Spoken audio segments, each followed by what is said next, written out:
आज का हमारा टॉपिक है conductance of electrolytic solutions and factors affecting conductance. इसके साथ हम करेंगे specific, equivalent and molar conductivity. तो सबसे पहले हम बात करते हैं conductance of A electrolytic solution. आपको पता है इलेक्ट्रोलाइट्स वो सब्सटेंसेस होते हैं जो अपने आयंस में डिसोसिएट हो जाते हैं। इलेक्ट्रोलाइट्स में जो कंडक्टेंस होती है वो होती है due to movement of ions. अगर ज़्यादा आयंस हैं इलेक्ट्रोलाइट में तो कंडक्टिविटी ज़्यादा होगी, अगर कम आयंस हैं तो कंडक्टिविटी कम होगी। तो इलेक्ट्रोलाइट दो टाइप के होते हैं, एक तो स्ट्रॉन्ग इलेक्ट्रोलाइट और एक होते हैं वीक इलेक्ट्रोलाइट। स्ट्रॉन्ग इलेक्ट्रोलाइट वो इलेक्ट्रोलाइट होते हैं जो अपने आयंस में कंप्लीटली डिसोसिएट हो जाते हैं। अगर वो कंप्लीटली डिसोसिएट होंगे तो वो क्या करेंगे, ज़्यादा आयंस प्रोड्यूस करेंगे। जैसे HCl है, ये किस में टूट जाता है, H पॉजिटिव और plus Cl negative, completely dissociate हो जाता है, कोई मॉलिक्यूल नहीं बचता HCl का। ठीक है, तो ये किस में आएगा, आपका स्ट्रॉन्ग इलेक्ट्रोलाइट में, जो ज़्यादा आयंस प्रोड्यूस करे। एक है आपके वीक इलेक्ट्रोलाइट। वीक इलेक्ट्रोलाइट वो होंगे जिसमें आयोनाइजेशन कंप्लीट नहीं होगी। जैसे एसिटिक एसिड है CH3COOH, ये एक वीक इलेक्ट्रोलाइट है। ये पहचान है स्ट्रॉन्ग और वीक की। स्ट्रॉन्ग इलेक्ट्रोलाइट में जो एरो होगा वो एक होगा, पूरा का पूरा एरो, ठीक है। और जो वीक इलेक्ट्रोलाइट्स होंगे उसमें होंगे डबल एरो, जैसे मैंने यहाँ पर दिखा रखे हैं। तो किस किस में टूटेगा, आपका CH3 COO नेगेटिव और प्लस आपका H पॉजिटिव। डिसोसिएशन इसमें कंप्लीट नहीं होगी, कम आयंस होंगे तो जो आपकी कंडक्टेंस होगी वो भी कम होगी। तो कौन कौन से फैक्टर्स हैं जो अफेक्ट करते हैं कंडक्टेंस को, तो ये फैक्टर तो हमने कर लिया। नेचर ऑफ इलेक्ट्रोलाइट स्ट्रॉन्ग है तो कंडक्टिविटी कैसी होगी, उसकी ज़्यादा होगी क्योंकि उसमें आयंस भी ज़्यादा होंगे। दूसरा जो फैक्टर है वो है size of ion produced and there solvation. कितना बड़ा साइज है आयन का जो प्रोड्यूस हुआ है। सीधी सी बात है, अगर आयन का साइज बड़ा होगा तो उसको मूव करने में प्रॉब्लम होगी, या फिर कह सकते हैं वो ज़्यादा फास्टली मूव नहीं कर पाएगा, तो कंडक्टेंस कैसी होगी, कम होगी। अब बात आती है सोल्वेशन। क्या होता है वर्ड सोल्वेशन का, क्या मतलब है। जैसे मेरे पास मान लो NaCl है, इसको मैंने डिज़ोल्व करा वाटर में। ये इलेक्ट्रोलाइट है, किस में टूट गया, Na पॉजिटिव और Cl नेगेटिव में। यहाँ पर देखिए आपको Na पॉजिटिव आयन दिखा रखा है, इसके चारों तरफ आपको दिखा रखे हैं वाटर मॉलिक्यूल्स। तो जब ये इंटरेक्ट करते हैं आपस में, सॉल्यूट Na आपका सॉल्यूट है और सोलवेंट क्या आपका वाटर, तो उस समय जो एनर्जी निकलती है उसको बोलते हैं हम सोल्वेशन एनर्जी। तो जितने ज़्यादा वाटर के मॉलिक्यूल्स आयन के आसपास होंगे या आयन के चारों ओर होंगे तो हम कहेंगे इसकी सोल्वेशन ज़्यादा है। अब जब हम इलेक्ट्रिसिटी पास करते हैं तो जब ये Na पॉजिटिव आयन मूव करेगा तो इसके साथ साथ ये जितने भी वाटर मॉलिक्यूल्स हैं ये भी क्या करेंगे, इनके साथ मूव करेंगे। तो अगर ज़्यादा सोल्वेशन होगी तो साइज़ ज़्यादा होगा सोलवेटेड आयन का। सोलवेटेड आयन का साइज़ बड़ा होगा तो वही बात है, उसको मूव करने में क्या होगी, दिक्कत होगी, या फिर कह सकते हैं वो फ्रीक्वेंटली मूव नहीं कर पाएगा। और अगर फ्रीक्वेंटली मूव नहीं कर पाएगा तो उसकी कंडक्टेंस क्या होगी, कम होगी। जो नेक्स्ट फैक्टर है आपका वो है आपका nature of solvent and it's viscosity. देखो जो पोलर होता है, ये केमिस्ट्री में रूल है, पोलर सॉल्यूट किस में डिसॉल्व होगा, पोलर सॉल्वेंट में। ठीक है, क्योंकि पोलर सॉल्यूट आयोनाइज जो डिसोसिएट होता है वो पोलर सॉल्वेंट में ही होता है। तो यदि आपका इलेक्ट्रोलाइट तो अधिकतर पोलर ही हैं, तो अगर आप उनको पोलर सॉल्वेंट में डिसोल्व करोगे तो कंडक्टिविटी ज़्यादा होगी, क्योंकि आयन ज़्यादा प्रोड्यूस होंगे। नॉन पोलर में ये डिसोसिएट नहीं होंगे। इसमें एक दूसरा वर्ड है विस्कोसिटी। इसका क्या मतलब है विस्कोसिटी का? विस्कोसिटी होती है जो डिफरेंट लेयर्स होती हैं सॉल्वेंट की, उनके बीच में जो इंट्रैक्शन होती है उसको बोलते हैं हम विस्कोसिटी। ठीक है, अगर इनके बीच में इंट्रैक्शन ज़्यादा है तो ये आयंस को मूव करने नहीं देंगी, और अगर आयन नहीं मूव करेगा तो उसकी कंडक्टेंस क्या होगी? कम होगी। तो यदि विस्कोसिटी कम है, डिफरेंट लेयर के बीच में इंट्रैक्शन कम है, तो आपका आयन फ्रीली मूव कर पाएगा और कंडक्टेंस भी कैसी होगी उसकी? ज़्यादा होगी। नेक्स्ट आपका concentration of the solution. More the concentration of the solution, more will be the inter-ionic interaction, so lesser will be the conductance। अब concentration का क्या फ़र्क है? देखो, अगर मैं इलेक्ट्रोलाइट लेता हूँ ज़्यादा, ठीक है, तो इलेक्ट्रोलाइट किस में टूटेगा? पॉजिटिव और नेगेटिव में। अगर कंसंट्रेशन ज़्यादा है, मतलब मैंने बहुत ज़्यादा डिसोल्व कर रखा है, तो ये आयंस एक दूसरे के बहुत ज़्यादा क्लोज होंगे, पॉजिटिव और नेगेटिव। और पॉजिटिव नेगेटिव क्या करते हैं? एक दूसरे को अट्रैक्ट करते हैं। अगर ये एक दूसरे को ज़्यादा अट्रैक्ट करेंगे तो इनकी जो फ्री मूवमेंट है वो नहीं हो पाएगी, और अगर फ्री मूवमेंट नहीं हो पाएगी तो कंडक्टेंस कैसी होगी आपकी? कम होगी। ओके, नेक्स्ट पॉइंट है टेम्परेचर। ज़्यादा टेम्परेचर होगा, आप ज़्यादा एनर्जी प्रोवाइड करोगे इलेक्ट्रोलाइट को, डिसोसिएशन ज़्यादा होगी, जल्दी होगी, जिससे आयन ज़्यादा प्रोड्यूस होंगे, और आयन ज़्यादा प्रोड्यूस होंगे तो कंडक्टेंस भी कैसी होगी? ज़्यादा होगी। इसके बाद आता है आपका, चलिए अब बात करते हैं कंडक्टेंस की। इसको हम रिप्रेजेंट करेंगे कैपिटल जी से। जब भी हम किसी सब्सटेंस में से इलेक्ट्रिसिटी पास करते हैं, चाहे वो मेटल हो चाहे वो कोई सॉल्यूशन हो, तो वो अपने में से जो इलेक्ट्रिसिटी पास हो रही है उसका प्रतिरोध करता है, तो उसकी इस प्रॉपर्टी को बोलते हैं हम रेजिस्टेंस। वो जितना ज़्यादा प्रतिरोध करेगा उसमें से करंट उतना ही कम गुजरेगा, या फिर कह सकते हो आप उसकी कंडक्टेंस कम होगी। यदि उसका प्रतिरोध कम है, इसका मतलब वो अपने में से इलेक्ट्रिसिटी को गुजरने दे रहा है, तो उसका जो कंडक्टेंस होगी वो कैसी होगी? ज़्यादा होगी। तो इसका मतलब दोनों एक दूसरे के कैसे हैं? रेसिप्रोकल, उल्टे।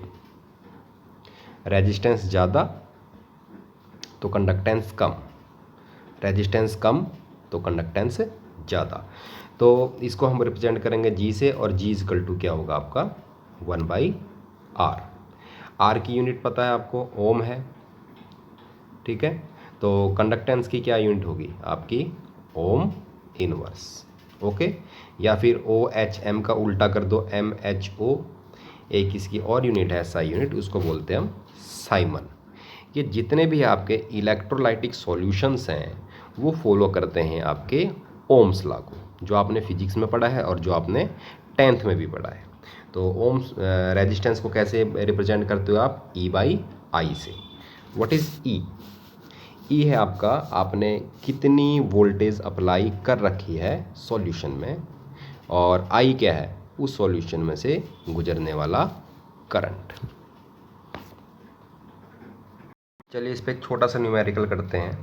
मान लीजिए आपके पास एक सॉल्यूशन है, और उस सॉल्यूशन का मान लो रेजिस्टेंस आपको दे रखा है 10 ओम, और आपने उस सॉल्यूशन का कंडक्टेंस निकालनी है। तो अभी हमने बात करी है जो कंडक्टेंस होगा वो रेजिस्टेंस का क्या होगा? बिल्कुल उल्टा। और यहाँ पर हमने फॉर्मूला भी कर रखा है, तो क्या फॉर्मूला लग जाएगा इसमें? G = 1/r। ठीक है, तो G बराबर किसके आ जाएगा? 1/r की वैल्यू कितनी है? 10। इसको सॉल्व करोगे आप, ये आएगी 0.1 ओम इनवर्स, ठीक है, या फिर 0.1 MHO, या फिर 0.1 साइमन। नेक्स्ट टॉपिक आपका रेसिस्टिविटी। सब ये रिलेटेड है एक दूसरे से। तो रेसिस्टिविटी क्या है? It is the resistance of A 1 centimetre cube of a conductor. मतलब एक आपके पास कंडक्टर है, ठीक है, उसका जो एरिया ऑफ क्रॉस सेक्शन है वो 1 सेंटीमीटर स्क्वायर है, और उसकी जो लेंथ है वो कितनी है? 1 सेंटीमीटर, और जो इसका एरिया ऑफ क्रॉस सेक्शन है वो कितना है? 1 सेंटीमीटर स्क्वायर। तो इसका वॉल्यूम कितना हुआ आपका? 1 सेंटीमीटर क्यूब। तो इस कंडक्टर का जो रेजिस्टेंस होगा उसी को बोल लेंगे हम रेसिस्टिविटी, ठीक है। चलिए ज़रा एक छोटा सा डेरिवेशन कर लें हम। आपको ये पता होना चाहिए कि जो रेजिस्टेंस आर है किसी भी कंडक्टर का, वो डिपेंड करता है लेंथ पे, directly proportional to length, and inversely proportional to area of cross section. Proportionality को हटाइए तो ये कांस्टेंट लग जाता है। यहाँ पर जो कांस्टेंट लगेगा वो लगेगा आपका rho into L by A. What is rho? Rho is resistivity, ठीक है, इट इज़ रेसिस्टिविटी। यहाँ से रो की वैल्यू निकाल लो। Rho is equal to R into A by L. Okay, यदि मैं एल 1 सेंटीमीटर कर दूं और A area of cross section 1 centimetre square कर दूं, और इन दोनों वैल्यूज़ को इक्वेशन नंबर 1 में रखूं, तो रो इजकल टू किसके बराबर आ जाएगा? आर के बराबर। ये देखिए, तो रेसिस्टिविटी किसके बराबर है? रेजिस्टेंस के बराबर, जब कंडक्टर की लेंथ 1 सेंटीमीटर हो और उसका एरिया ऑफ क्रॉस सेक्शन कितना हो? 1 सेंटीमीटर स्क्वायर, या फिर कह सकते हो कंडक्टर का वॉल्यूम कितना हो? 1 सेंटीमीटर क्यूब। या फिर इलेक्ट्रोलाइट अगर ले रखा है तो इलेक्ट्रोलाइटिक सॉल्यूशन का वॉल्यूम कितना हो? 1 सेंटीमीटर क्यूब हो। तो इसे हम बोलेंगे रेसिस्टिविटी। हमारा जो नेक्स्ट टॉपिक है वो है स्पेसिफिक कंडक्टिविटी, जिसे हम डेनोट करते हैं कापा से। जैसे कंडक्टेंस क्या था? रेजिस्टेंस का उल्टा था। उसी तरह से जो स्पेसिफिक कंडक्टिविटी होगा वो रेसिस्टिविटी का उल्टा होगा, 1/ρ। ओके, तो चलिए एक डेरिवेशन करते हैं छोटा सा, जहाँ से ये डेफिनेशन आएगी हमारी। It is the conductance of 1 centimetre cube of a solution. हमने पहले ये किया था कि जो रेजिस्टेंस है आर, ये उल्टा है किसका? कंडक्टेंस का, 1/G, ठीक है, ये कैपिटल जी आपका। और अभी हमने करा जो कापा है वो रेसिस्टिविटी का उल्टा है, या फिर आप ऐसे कह सकते हो रो इज इक्वल टू 1/कापा। इसको इक्वेशन नंबर 2 मान लो।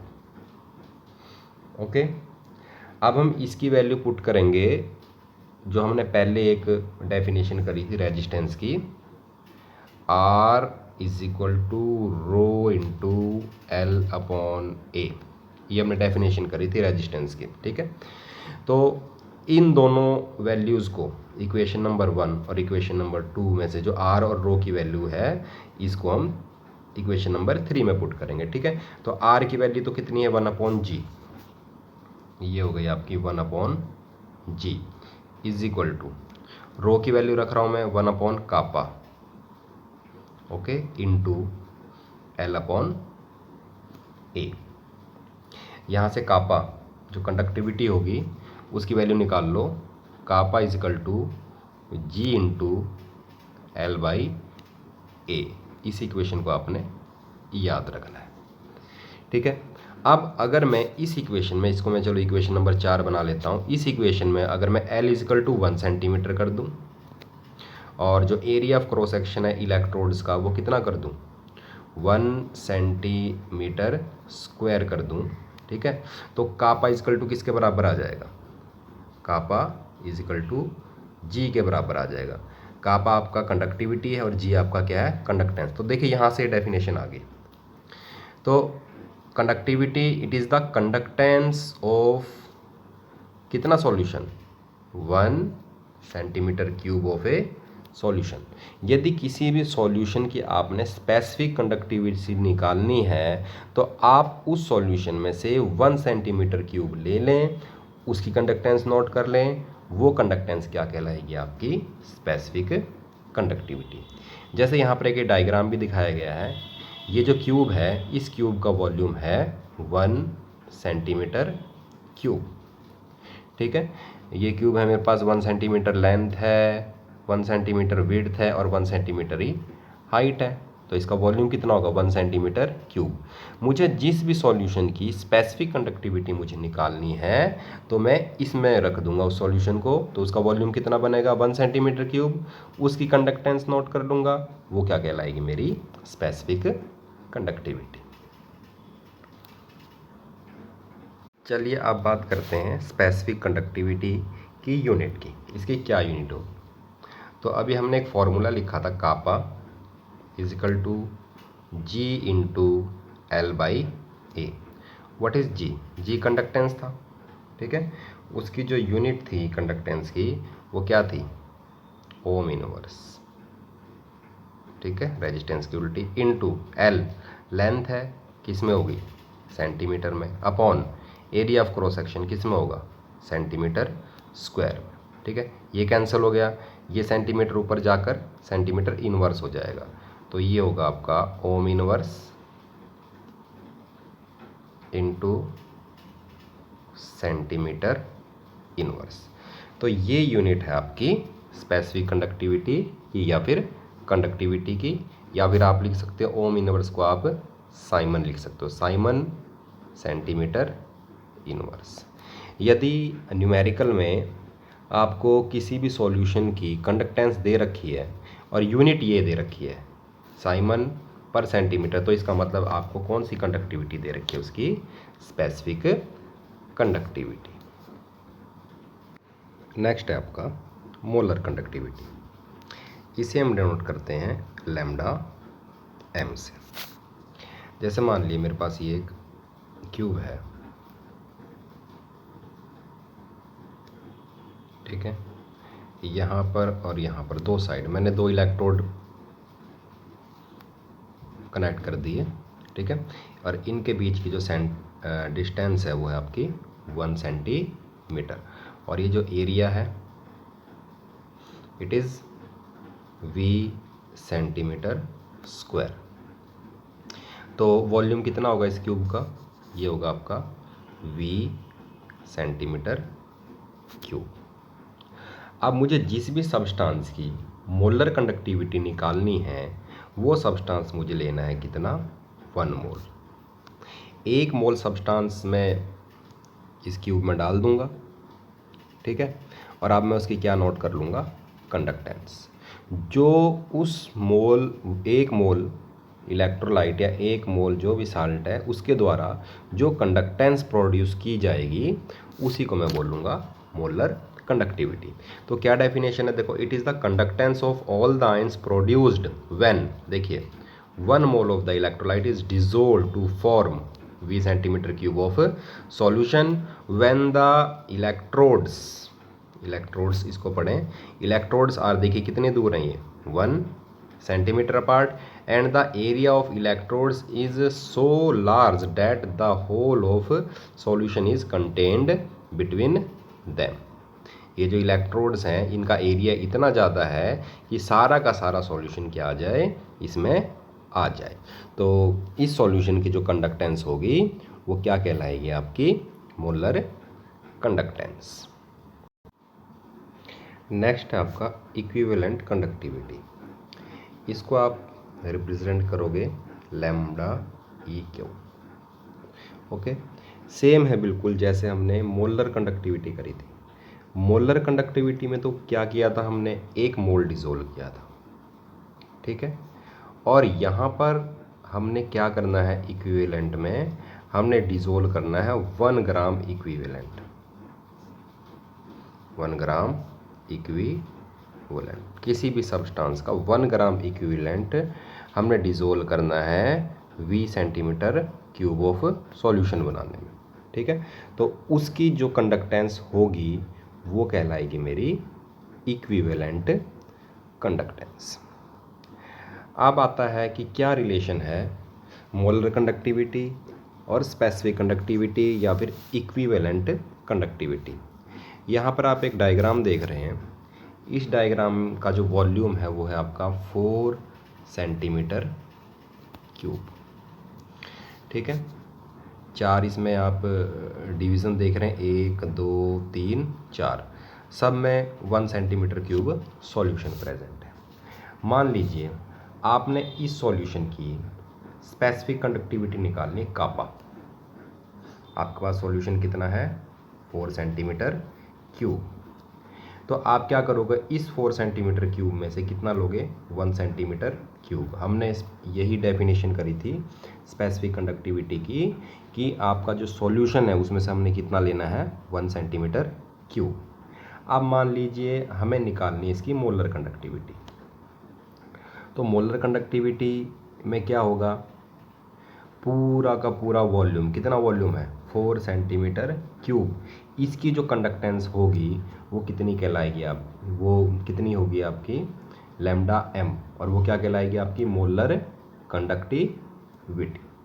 ठीक है, तो मोलर कंडक्टिविटी कितने की कंडक्टेंस हुई, 4 सेंटीमीटर क्यूब की। अब जब हमने कंडक्टेंस और मोलर कंडक्टेंस कैलकुलेट करा, तो जो कंडक्टिविटी आ रही थी वो तो मान लो आ रही थी x, और जो मोलर कंडक्टिविटी थी वो आ रही थी कितनी, 4x। तो यहाँ पर सीधा ही रिलेशन आ गया।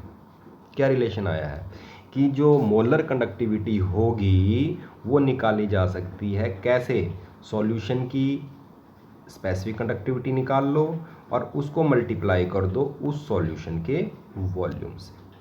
तो यहाँ पर रिलेशन आ जाएगा आपका lambda M, it is molar conductivity, is equal to kappa, it is specific conductivity, into V, volume of the solution. ठीक है, या तो आप लैम्डा एम, अगर आप इक्विवेलेंट में रिलेशन निकालना चाहते हो तो यही रिलेशन होगा, उसमें भी लैम्डा ई क्यू आ जाएगा एम की जगह, is equal to kappa into V. तो ये रिलेशन आपने याद रखना। चलिए अब हम रिलेशन ड्रा करते हैं between equivalent conductivity and normality of the solution. मान लीजिए मेरे पास एक सॉल्यूशन है, इसकी जो कंसंट्रेशन है वो है C ग्राम इक्विवेलेंट पर लीटर। मतलब ये जो सॉल्यूशन बना रखा है ये इलेक्ट्रोलाइट के C ग्राम इक्विवेलेंट को डिसोल्व कर रखा है 1 लीटर में। अब जो C ग्राम इक्विवेलेंट हैं they are present in 1 litre, या फिर कह सकते हो 1000 सेंटीमीटर क्यूब ऑफ सॉल्यूशन। अब जो इक्विवेलेंट कंडक्टिविटी निकाली जाती है वो निकाली जाती है जब 1 ग्राम इक्विवेलेंट डिसोल्व। तो 1 ग्राम इक्विवेलेंट कितने वॉल्यूम में प्रेजेंट होंगे, ये होंगे 1000 अपॉन C सेंटीमीटर क्यूब में। तो ये वो वॉल्यूम आ गया जिसमें 1 gram equivalent of electrolyte present हैं। अब जो रिलेशन था पीछे वाला, lambda equivalent is equal to kappa into V, V is the volume of the solution containing 1 gram equivalent of electrolyte. तो इसको v की जगह अब हम क्या रख सकते हैं, 1000 by C। C is concentration, 1 gram equivalent है, और 1 ग्राम इक्विवेलेंट जो प्रेजेंट होते हैं इन ए गिवन वॉल्यूम V, वो क्या कहलाती है, नॉर्मेलिटी। वो क्या कहलाती है, नॉर्मेलिटी। तो मैं इसको क्या लिख सकता हूँ, कापा इंटू 1000 अपॉन नॉर्मेलिटी। तो ये इक्वेशन आपकी यूज़ हो सकती है न्यूमेरिकल्स में। उसी तरह से अगर मैं एक और रिलेशन निकालूं मोलर कंडक्टिविटी और मोलैरिटी में, उसी तरह से बिल्कुल मेरे पास एक सॉल्यूशन है, इस सॉल्यूशन की कंसंट्रेशन है कुछ ना कुछ, ठीक है। तो मान लो वो कंसंट्रेशन है आपकी C मोल पर लीटर, 1 लीटर में प्रेजेंट है C मोल्स। अब C मोल्स तो प्रेजेंट हैं कितने में, 1 लीटर में, ठीक है। और मोलर कंडक्टिविटी कब होती है, जब हम कितना लेते हैं इलेक्ट्रोलाइट, हमारा 1 मोल। तो 1 मोल ऑफ इलेक्ट्रोलाइट, इसका कितना वॉल्यूम होगा, 1 लीटर को मैंने 1000 सेंटीमीटर क्यूब में बदल दिया अपॉन C मोल पर लीटर, ओके। तो यहाँ से रिलेशन हमको पता है, lambda m is equal to kappa into V, यहाँ पुट कर दो, ये हमारा वॉल्यूम आ गया जिसमें हमारा 1 मोल ऑफ इलेक्ट्रोलाइट प्रेजेंट है, ठीक है। ये आ जाएगा कापा इंटू 1000 अपॉन C, ये जो, और ये जो कंसंट्रेशन है, these are number of moles present in 1 litre of solution, तो ये कहलाएगी आपकी मोलैरिटी। तो यहाँ से आ जाएगा आपका lambda m is equal to kappa into 1000 upon molarity, okay,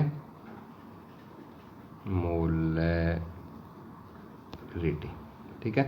तो इन फॉर्मूलाज का यूज़ होगा न्यूमेरिकल्स को सॉल्व करने में।